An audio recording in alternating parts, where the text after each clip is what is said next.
Doctor Bhimrao Ambedkar और उनके पिता मुंबई शहर के एक ऐसे मकान में रहने गए जहां एक ही कमरे में पहले से बेहद गरीब लोग रहते थे, इसलिए दोनों के एक साथ सोने की व्यवस्था नहीं थी। तो बाबा साहेब अंबेडकर और उनके पिता बारी बारी से सोया करते थे।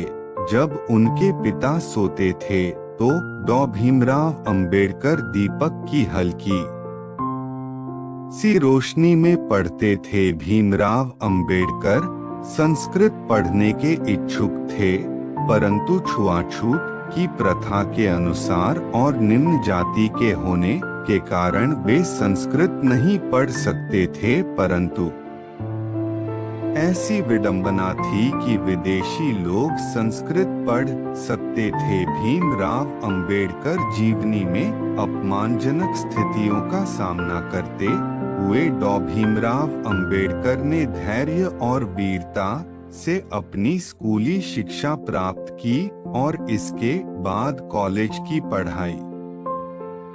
बाबा साहेब अंबेडकर की शिक्षा।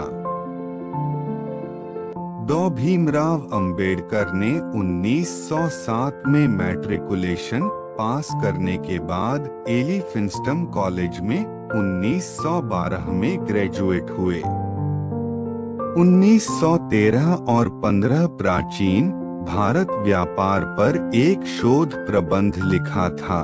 डॉ भीमराव अंबेडकर ने 1915 में कोलंबिया विश्वविद्यालय से अर्थशास्त्र में एमए की शिक्षा ली। 1917 में पीएचडी की उपाधि प्राप्त कर ली। National development for India and analytical study विषय पर उन्होंने शोध किया। 1917 में ही लंदन स्कूल ऑफ इकोनॉमिक्स में उन्होंने दाखिला लिया, लेकिन साधन के अभाव के कारण वह अपनी शिक्षा नहीं कर पाए। कुछ समय बाद लंदन जाकर लंदन स्कूल ऑफ इकोनॉमिक्स से अधूरी पढ़ाई उन्होंने पूरी की। इसके साथ साथ एमएससी और बार 8 लॉ की डिग्री भी प्राप्त की। अपने युग के सबसे ज्यादा पढ़े लिखे राजनेता और एवं विचारक थे भीमराव अंबेडकर। जीवनी कुल 64 विषयों में